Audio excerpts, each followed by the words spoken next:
So much, Laurie. That was great. Next up, we have Yerra Sugarman. Yerra Sugarman is the author of 2 poetry collections, Forms of Gone and The Bag of Broken Glass, both published by the Sheep Meadow Press. She received a 2011 National Endowment for the Arts Fellowship and awards from PEN American Center, the Canada Council for the Arts, the Poetry Society of America, and The Nation magazine. She is a PhD candidate in literature and creative writing at the University of Houston. Please welcome Yerra Sugarman.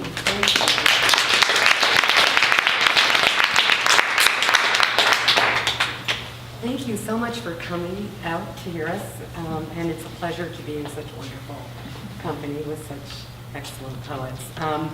And thank you to Malvern Books for having us here. So I wanted to start by mentioning this week a wonderful poet, C.D. Wright, passed away unexpectedly in her sleep.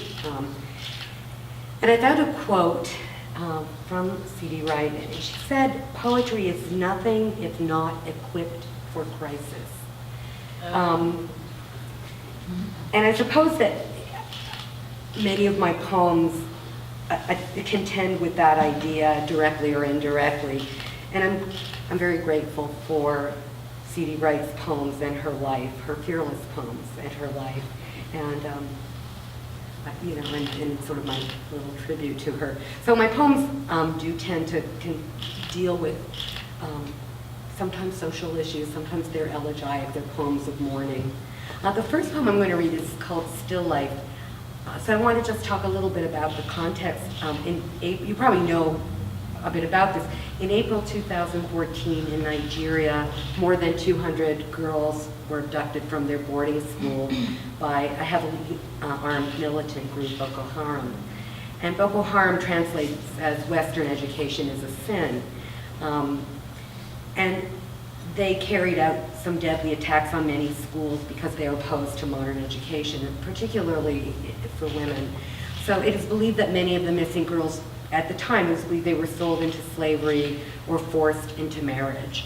And let's see what else can I share. The leader of Boko Haram has claimed that girls should not attend school at all.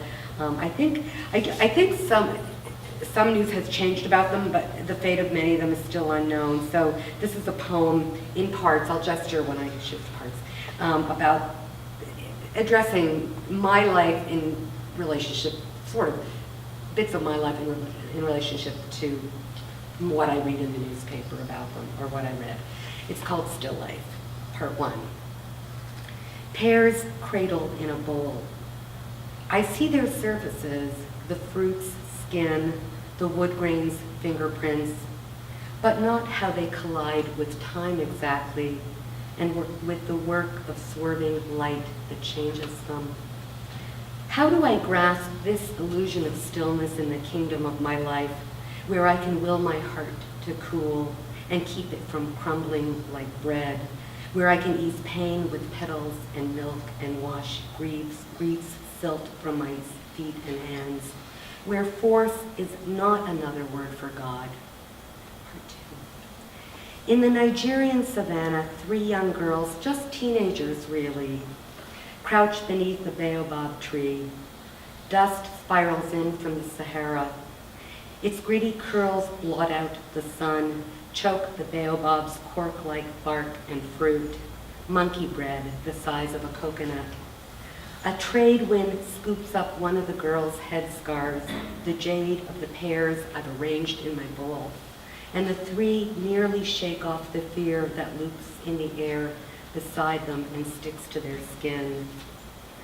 I admit I know nothing of that fear but what I read in last week's Guardian. I turn away, notice the lights gilded my kitchen table, and reworked the fruits in their wooden crib to a white brightness. For an instant, the sun gods dip their fingers in my room and stir their honey. 2 of the girls, Asabe and Ruth, are sisters. They clutch small plastic bags stuffed with their belongings. When a starling mimics machine gun fire, their hearts thresh like corn stalks whipped in a dry monsoon. To dodge the nighttime raids of men, the two sleep in the bush beneath a sooty moon. They are en route to a school in the city. Godiah, the oldest girl, will take them there, a shrapnel scar bursting like a star across her wrist. To go to school is dangerous work. Roadside bombs, men swooping from the roofs of deserted, weed-choked buildings, Asabe and Ruth in their first pair of lace-up shoes. Pain is one thing, to ache for learning's sake another. The sisters add up the shells of burnt down schools on their fingers. They pray every night and count kidnapped classmates in their dreams. 219 schoolgirls will be sold. Godiah walks along dry forest paths, searching for girls determined to learn, wades through the swirling dust. The morning turns my pears sweet. The next poem I'm going to read also has a little bit of context to it. It's from a series I wrote called Lullabies for the Dead. And this poem is in memory of the writer, poet, and chemist and Holocaust survivor Primo Levi, an Italian Jew. Levi spent a year as a prisoner in Auschwitz, which is a concentration camp in Nazi-occupied Poland. And he was also a member of the Italian resistance. And he was arrested in 1943 and taken to, it's mentioned in the poem, an internment camp before he was taken to Auschwitz, and the internment camp was at Fossoli. He was able to survive the camp because of his knowledge of chemistry. And I refer to the letter A in the poem, which refers to Auschwitz. Lullabies for the Dead, Cradle Song, in memory of Primo Levi. Because you no longer extract nitrogen from shit in the death camp, where your knowledge of chemistry saved you, and you no longer release pink from bougainvillea at the paint factory in Turin, because you can't brush crumbs off your kitchen chairs, and your hands no longer map a geography of grief, its molecules still staining your fellow prisoners' heads' blood twilight. Please accept these words, impure as the zinc you liked, because it reacts with iron and steel. Before you were deported, you fell in love with Clara, then Gabriella, who rode on your bike's handlebars under a gallery of stars, her braid skimming the air. At the detention camp in Fossoli, you watched the women who cooked with metal spoons brought from their home unloosen their hair and sit on the ground to pray until they seemed skinless. Through a crack in the train's car, you saw the names of the last Italian cities disappear, you among the poor human dust, on the way to a place whose name was without significance for you still. A. When nothing belonged to you, what remained? After liberation, you were sick with scarlet fever, the infirmaries draft disrobing you. What you were most afraid of, to speak and not be heard. In the cot next to yours, a 3-year-old boy, his head engulfed by a pillow, could say only one word, which nobody understood. The next poem I'm going to read is sort of a love poem, a love change of pace. It's called Sunday Obad, a faithful remix. For me, there was no lingerie glitzy as the stars, but I'd wear the nylon nets of dime store pantyhose and loved the fragile bowl of your pelvis sheltered in flannel pajamas.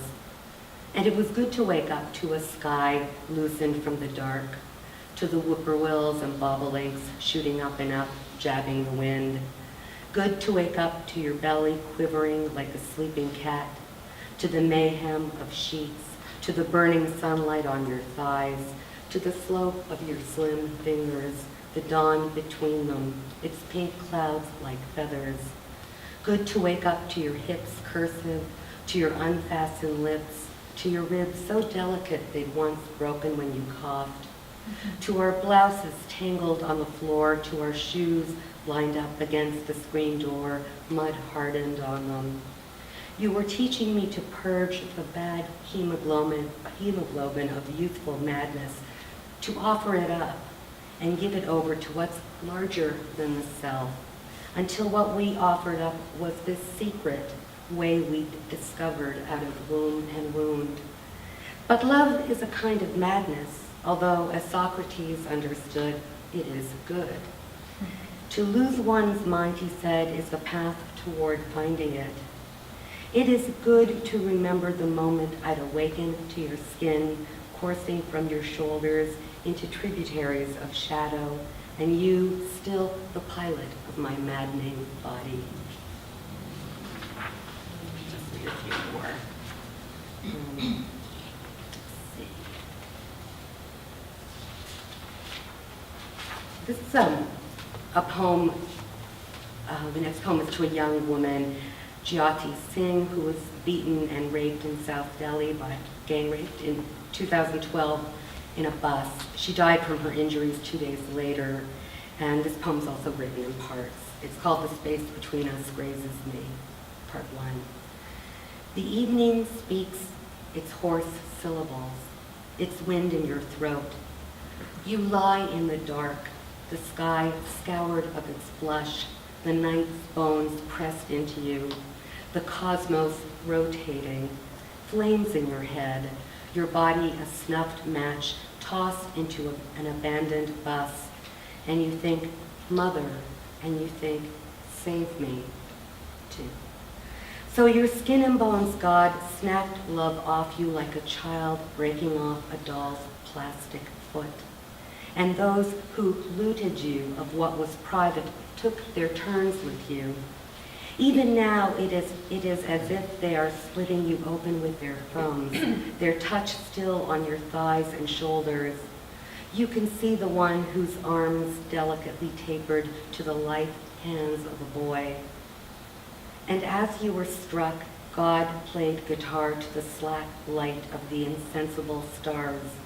Your own hands, one an uprooted almond tree, the other a bloody finch.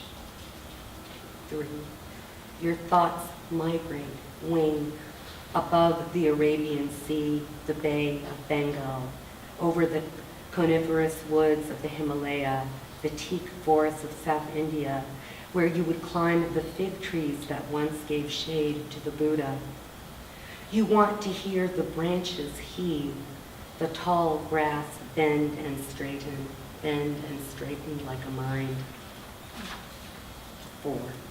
They can still tear off your blouse and skirt, the evening now a stain spreading past the edges of you, although you have your pockmarked prayers, and you don't want to escape yet from being yourself, or do you? You who are still waiting for the bus for which you'd rushed and bent your key in the rusty lock of your front door, the wind berserk, the sky filling with dark blue ink. And I'll end on a poem that talks a little bit about Texas, because I'm living in Houston at the moment. And it's a poem that's addressed to in a funky kind of way, to a minor figure in Greek mythology, Philomela. She's often considered a symbol for artistic works, and her sister's husband assaulted her, and then she becomes transformed into a nightingale whose song is often thought to be a sorrowful lament. And the poem is called Dear Philomela, There Are No Nightingales in Texas. Dear Philomela, this morning palm leaves sliced the wind. The sky's throat opened and rain fell loud and heavy. The clouds went handkerchief white as the light came stuttering back onto the lawn, turning the pecan trees' shadow into lace. Now a police car surges by, squealing. A school bus, all guttural, lurches, pauses, and lets the neighbors' children loose on the street. Today I learned the female nightingale is mute. And although there are no nightingales in Texas, mockingbirds can mimic other birds' songs. warble, whistle, and trill, in flight or while perched on TV antennas and telephone wires. They're noisy, especially when the moon is full and smooth as the inside of a nautilus shell, and its light is honey. Then the mockingbirds sing their own pure songs. Today I learned the name mockingbird means many-tongued mimic. They're fierce like you, peck at intruders, pigs, snakes, and squirrels. This morning, the half-wild cat I feed stooped on the back deck, staring at something I can't see. He peed on shattered pecan shells and scratched the dirt. A freight train howled, halting on the tracks. I pictured you with your chapped lips and mottled hands weaving what you did before you prayed to be turned into a bird and the gods obliged you. I thought of your life shaved from its human birth, your tongue cut out and tossed onto the grass that needled its pink skin. After your sister's husband was done with you, you stayed on your knees, cupped your bloody mouth inside your crimson fingers. When the light hammered the inside of my room, I found a photocopy of your tapestry stashed with my socks in a wicker bin. I wish you could come and claim it.